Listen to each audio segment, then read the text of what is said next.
Donc juste un petit rappel pour commencer, c'est que dès que j'anesthésie un patient, il devient hypotherme. Alors dès que j'utilise du desflurane, j'augmente mon empreinte carbone, mais dès que je fais une anesthésie, il devient hypotherme.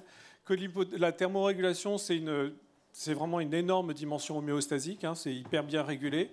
Et ça a plein de conséquences, c'est-à-dire que dès qu'on est hypotherme, on va déclencher tout un tas de réponses thermorégulatrices, bien sûr, mais aussi une activation du système nerveux autonome et un ralentissement de tout un tas de réactions enzymatiques qui se traduisent par une augmentation des transfusions, des risques de dommages myocardiques plus importants, et bien sûr, ce qui nous intéresse le plus souvent, parce que c'est quand même l'infection, enfin la complication post-opératoire la plus fréquente, c'est l'infection de site opératoire. Et n'oubliez pas que de réchauffer vos patients sur une chirurgie colorectale divise à peu près par 2 le risque de faire une infection de site opératoire. Ça marche un peu moins bien que les antibiotiques, mais ça marche bien. Donc ça a multiples conséquences. Et d'ailleurs, quand ça marche tellement bien sur la prise en charge des patients que si vous prenez tous les programmes de réhabilitation améliorée, qu'ils soient écrits par les sociétés françaises ou ERAS ou n'importe quoi, il y a toujours un chapitre qui dit prévention de l'hypothermie. Donc c'est quelque chose qui est simple, qui est universel et qui est accepté. Donc là, c'est une méta-analyse relativement récente qui reprend exactement ce que je viens de vous dire sur l'impact positif du réchauffement des patients et le maintien d'une normothermie sur les conséquences post-opératoires. Alors, je vais juste pour faire un tout petit point de physiologie, parce qu'en fait, on m'a demandé de dire comment je réchauffe les patients. Ben, c'est très simple, il suffit de savoir comment on devient hypotherme et à partir de ce moment-là, on sait comment on réchauffe les patients. Donc en fait, l'homéothermie, ce n'est pas une température qui est maintenue, c'est un contenu en chaleur dans notre organisme. On régule le contenu en chaleur, on ne régule pas une température. Votre température, elle varie au cours de la journée, elle varie au cours de l'année. Et vous baissez votre température la nuit quand vous dormez parce que vous diminuez votre métabolisme oxydatif. Et puis, dans votre activité de journée, elle va augmenter. En permanence, on va vivre un équilibre. Cette température, par contre, elle varie, mais elle varie très très peu. Et quand à un instant T, eh bien, une simple variation de 0,2 degrés va déclencher soit une vasoconstriction cutanée, soit des sueurs. Donc c'est extrêmement bien régulé, c'est beaucoup plus régulé qu'une natrémie, qu'une pression artérielle. Et donc en permanence, on va contrôler nos échanges. Et pour mieux contrôler nos échanges, on va avoir des réponses neurovégétatives. La première réponse quand on devient hypotherme, c'est on vasoconstricte, c'est-à-dire que je vais isoler mon compartiment central dans lequel baignent tous les viscères, et je vais le dissocier de ce qu'on appelle le compartiment périphérique, qui va être une zone tampon, qui contient toutes les phanères, les muscles et les os. Et puis, qu'est-ce qui va se passer lorsque je vais anesthésier mes patients? On le verra un peu plus tard. Je ne sais pas pourquoi. Excusez-moi. Donc, ça fait 30 ans que je parle de réchauffement. Ça fait à peu près 30 ans qu'il y a des systèmes de réchauffement qui sont à disposition et qui fonctionnent correctement. Et puis, quand on a fait une enquête pour voir quelle était la proportion de patients qui arrivaient hypothermes en salle de réveil, eh bien, on a fait une enquête en 2016, enfin entre 2014 et 2016, et on voit qu'il y a un patient sur 2, un peu plus d'un patient sur 2, 52%, qui arrive en salle de réveil en ayant une température inférieure à 36. Et quand on regarde même la proportion, il y en a 1 sur 4 qui arrive avec une température inférieure à 35,5. Et pourtant, quand on regarde l'enquête, on se rend compte que 9 patients sur 10, à un moment donné, on leur a mis une couverture à air chaud pulsé. Ou en tout cas, on a branché un tuyau à quelque chose. Et donc, on peut se poser la question de mais comment ça se fait que est-ce que le système marche? D'autant plus que quand on regarde une vieille étude, alors là, ça date d'avant tous les systèmes de réchauffement à air chaud pulsé. Donc c'est une étude qui date de 1981, qui a été faite à Chicago. Et c'est une médecin qui a mesuré la température de ses patients à l'arrivée en salle de réveil, alors qu'elle n'avait rien pour les réchauffer à part des matelas à eau qu'on mettait sous la peau, sous le dos et qui ne marchaient pas, et quelques réchauffeurs de fluide de bricolage. Et bien, il y en avait 60% qui arrivaient avec une température inférieure à 36. Donc globalement, à quoi ça sert d'avoir inventé des Berruger, enfin des systèmes de réchauffement à air chaud pulsé, des réchauffeurs de fluide, si c'est pour avoir toujours à peu près la même proportion. Et donc, comme on ne fait pas mieux en 2016 qu'en 1981, la question qui se pose, c'est pourquoi, alors qu'on a tous les outils. Alors, vous allez me dire, c'est une enquête française. Et puis, moi, très souvent, quand je fais des topos sur la prévention de l'hypothermie, on me dit, oh, bah, de toute façon, c'est impossible que le patient il sorte normotherme, c'est impossible. Alors, quand je regarde les autres, hein, c'est des Américains. Et ben, les Américains, ils ont un protocole. C'est un protocole qu'ils respectent dans la plupart des cas et qui consiste à dire que quand une anesthésie est prévue pour durer plus de 30 minutes, on met en place un système de réchauffement. Et que si le patient a une température sur les autres patients qui a une température qui chute inférieure à 36, à ce moment-là, on met en place un système de réchauffement air chaud pulsé. Et quand on regarde, eh bien, ça concerne 2/3 des patients dans cette étude, hein, sur 44 000 patients, qui ont bénéficié d'un réchauffement actif. Et quand on regarde la température à l'arrivée moyenne, ils sont à 36,6. Et quand on regarde, nous, on est à 52% inférieur à 36, eux, ils n'en ont même pas 10%. Donc il y a un problème. C'est-à-dire peut-être qu'aux États-Unis, ils ont des trucs plus efficaces que nous, j'en sais rien, ou peut-être qu'ils font mieux. Et je pense qu'ils font mieux. Alors, l'hypothermie, c'est le résultat de 3 facteurs. L'inhibition de la thermorégulation par l'administration d'agents anesthésiques, quels qu'ils soient. Une diminution de la production de chaleur, puisque vous allez réduire votre métabolisme oxydatif dès qu'on va vous endormir, à peu près de 25%. Et puis le troisième, comme vous le connaissez, c'est le facteur que tout le monde évoque en permanence et qui fait froid dans les blocs. Je vous rassure, il ne fait pas moins froid dans un bloc nord-américain que dans un bloc français. Donc ce facteur-là, oubliez-le. C'est une fausse excuse. Si après on dit, oui, mais si on montait la température dans les blocs, les patients seraient moins hypothermes. Oui, il faudrait monter la température à 24 degrés. Je ne sais pas si vous avez déjà travaillé à 24 degrés. Mais c'est intenable. Donc, on ne pourrait pas travailler dans les bonnes conditions. L'hypothermie, c'est le résultat de 2 mécanismes, donc 3 facteurs, 2 mécanismes. C'est simple, redistribution interne et les pertes thermiques. À votre avis, quel est le mécanisme le plus important? Celui qui a le plus d'impact? Qui pense que c'est les pertes thermiques? Qui pense que c'est la redistribution interne? Perte thermique, vous pouvez relever la main? Alors, allons-y. Donc, la redistribution interne, ça consiste en quoi? Donc, vous avez votre patient qui a un compartiment central avec une température qui est à peu près à 37 degrés, un compartiment périphérique qui est aux alentours de 32-33 degrés, et la température cutanée qui est aux alentours de 31 degrés. Ça, c'est quand il est dans un environnement à peu près confortable. Vous faites votre induction de l'anesthésie. Qu'est-ce qui se passe? Vous allez entraîner une vasoplégie. Quasiment tous les agents anesthésiques entraînent une vasoplégie. Et vous allez inhiber votre thermorégulation et donc abolir les seuils. Si votre patient est vasoconstricté, il va se vasodilater. Et cette vasodilatation va se rajouter à l'effet vasodilatateur des agents anesthésiques. Résultat, vous allez mélanger le contenu en chaleur de votre compartiment central avec le contenu en chaleur de votre compartiment périphérique. C'est de la redistribution interne, il n'y a aucune perte. Le contenu global en chaleur de votre organisme est toujours le même. Et c'est responsable d'à peu près 1 degré à 1,5 degré de perte thermique, de perte de température. Les pertes cutanées, il y a 4 mécanismes. Convection, radiation, conduction, évaporation. Qui pensent que... Alors l'évaporation, on va l'oublier. Entre radiation, conduction, convection, qui pense que radiation, c'est le plus important? J'ai vu une main, 2 mains, 3 mains. D'accord. Qui pense que c'est convection? Et qui pense que c'est conduction? Donc c'est radiation. 60% des pertes sont liées à la radiation. C'est ce que vivent les soldats russes actuellement, puisqu'ils se plaignent régulièrement que les militaires ukrainiens ont été équipés de meilleures lunettes à vision infrarouge la nuit, et donc ils se font repérer la nuit.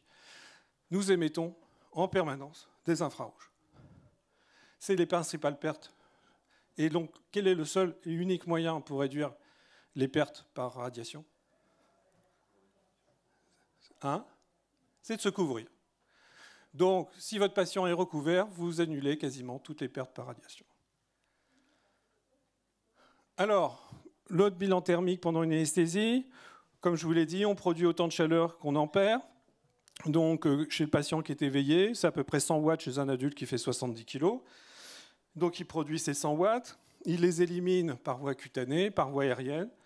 Et ça, c'est quand il est réveillé. Qu'est-ce qui se passe quand je l'endors? Je vais réduire la production de 25% à peu près. Et puis, je vais augmenter les pertes cutanées si je ne fais rien, puisqu'il va être vasodilaté.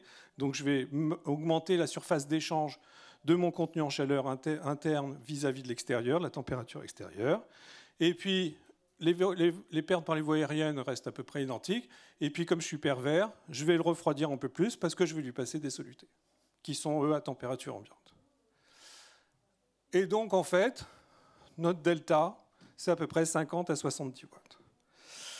Alors, on l'a dit, isoler le patient, ça suffit largement pour réduire les pertes thermiques, quel que soit le matériel utilisé, que ce soit un drap en coton, un champ chirurgical, un morceau de plastique. Non, c'est vrai, on n'a plus le droit de plastique. Tout n'importe quoi, eh bien, on va réduire de 25 à 40% les pertes thermiques. Ça veut dire qu'en fait, si on me demande comment je dois faire pour éviter que mon patient devienne hypotherme, il faut qu'il soit tout le temps couvert. Et quand je le découvre, par exemple pour mettre un cathéter central, pour faire une loco-régionale alors qu'il est sous anesthésie, ou pour l'infirmière de bloc opératoire ou le chirurgien qui doit mettre une sonde urinaire, eh bien, ce n'est pas la peine de le découvrir complètement. Il faut le couvrir un maximum tout le temps. Et donc, il faut toujours qu'il soit couvert, surtout à la fin. Parce que qu'est-ce qu'on fait tous à la fin quand la panseuse a mis le pansement sur la peau, a bien nettoyé tout? Eh bien, on remballe tout. On enlève la couverture archopulsée, on enlève tout, comme si notre patient n'était plus sous anesthésie. Mais il suffit d'avoir 0,2% de sévorane pour être vasodilaté et donc pour continuer les pertes thermiques. Et donc vous avez plein de patients qui se refroidissent en fin d'intervention entre la fin de la chirurgie et l'arrivée en salle de réveil. Mais ça ne suffit pas pour combler le déficit. Et donc, il a été montré il y a très longtemps qu'en gros, pour compenser les 50 watts qui me manquent si je ne couvre pas mon patient systématiquement, eh bien, il va falloir que je lui transmette de la chaleur. Et donc, d'où l'intérêt des couvertures à air chaud pulsé, c'est que je vais transmettre de la chaleur à travers la peau. C'est le moyen le plus pratique, parce que c'est là où on a la surface d'échange la plus importante, où il y a des normes de sécurité qui nous permettent de monter jusqu'à 41, 42 degrés sans avoir de risque de brûlure si on utilise le bon système. Et donc, en pratique, il faut mettre une couverture à air chaud pulsé, réchauffer la plus grande partie, la plus grande surface possible et ne pas arrêter, encore une fois, le réchauffement en fin d'anesthésie, mais attendre que le dernier moment avant de le transférer sur le chariot ou sur le fauteuil et l'emmener en salle de réveil. Donc, on a parlé, au début, je vous ai demandé quelle était la part. Il y en a à peu près quelques bras qui se sont levés pour les pertes thermiques, à peu près le même nombre sur la redistribution interne. C'est la redistribution interne qui est le principal facteur. Sous AG, dans la première heure, c'est 80%, et sous ALR, sous Rachi ou Péri, c'est 89%. Et quand vous regardez sur 3 heures, eh bien, c'est encore les 2/3 des pertes pour les patients qui sont sous anesthésie générale et 80% au total chez les patients qui sont sous Rachi ou Péri. Quand nous, on a regardé dans notre enquête quels étaient les facteurs prédictifs d'être hypotherme ou au contraire d'avoir le moins de risque d'avoir une hypothermie, eh bien, la seule chose qui est apparue pour prévenir l'hypothermie, c'est de réchauffer les patients en préopératoire et en péropératoire. Sachant, après on reviendra sur la durée du préopératoire, ce qu'on appelle aussi du pré-warming, et le péropératoire, pour nous, c'était toute la durée jusqu'à au moins de 10 minutes avant la sortie du patient de la salle d'opération. Donc le pré-warming, comment ça marche? Ça permet de limiter la redistribution interne. Donc je ne reviens pas sur la redistribution interne telle que je vous l'ai décrite au début. Imaginez que vous avez réchauffé la température cutanée de vos patients et que du coup, qu'est-ce qui va se passer quand vous allez faire la même chose, c'est-à-dire faire votre anesthésie et inhiber la vasoconstriction? Au lieu de mélanger de l'eau chaude avec de l'eau froide, vous allez mélanger de l'eau chaude avec de l'eau tiède. Et donc, vous allez réduire votre gradient thermique. Et à ce moment-là, vous allez avoir une plus faible redistribution interne. Dans cette étude canadienne assez récente, donc, ils ont comparé un groupe qui était préchauffé au moins 30 minutes avant à l'aide d'un ce qu'ils appellent un BERPOS. Donc c'est un système avec un petit moteur de réchauffement à air chaud pulsé, mais de très faible puissance, qui est installé, c'est comme une tunique, et puis il y a l'air qui circule à l'intérieur, versus des patients qui étaient réchauffés à la demande. C'est-à-dire qu'ils disaient, si j'ai froid, parce que je suis dans la salle d'accueil, tout ça, j'ai froid, on leur mettait une couverture chaude, un drap chaud. Et ils ont regardé ce qui se passait quand ils faisaient pré-warming plus réchauffement PEROP, ou simplement le réchauffement PEROP. Eh bien, on voit que dans le groupe contrôle, qui avait eu que le réchauffement PEROP, qui était toute la durée, ben là, la température à l'arrivée en salle de réveil, c'était 36 versus 36,4 dans le groupe préchauffé.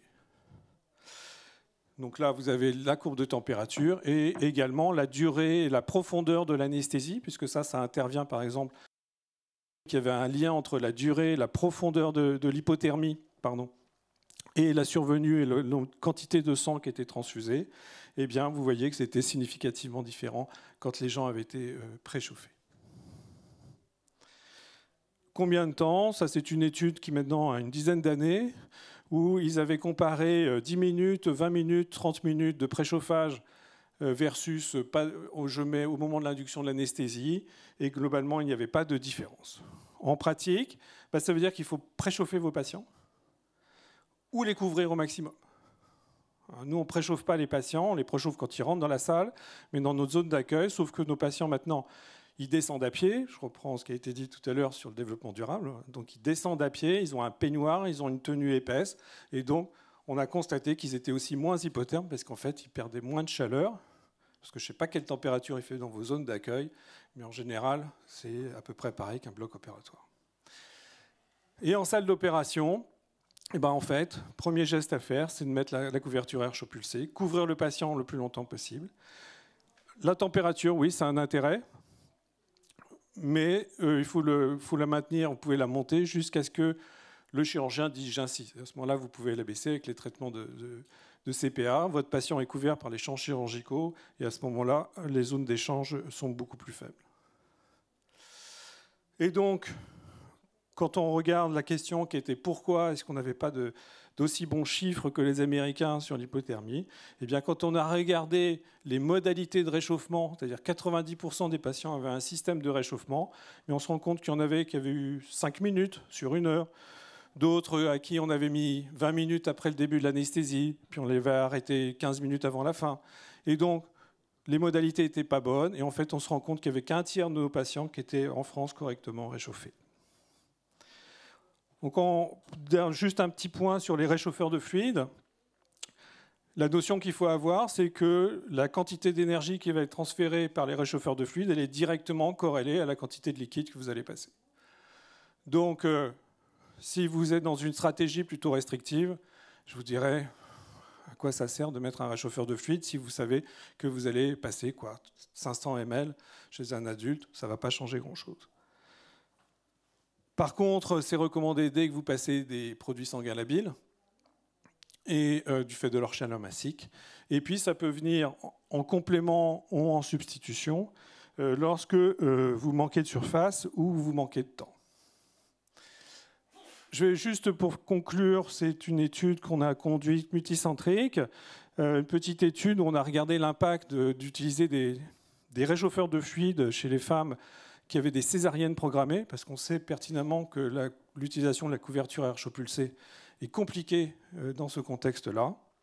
Et donc, avec Marie-Pierre Bonnet, on a conduit cette étude et juste, elle a présenté les résultats au carreau. Ça sera présenté, je pense, aussi à l'ASFA, juste pour vous montrer que le simple fait de mettre ce petit système de réchauffeur de fluide, il n'y avait pas de différence dans la quantité entre les deux groupes, et bien ça permettait de réduire de manière significative le nombre de patientes qui étaient hypothermes à la sortie du bloc opératoire. Elles étaient toutes, bien sûr, opérées sous rachianesthésie.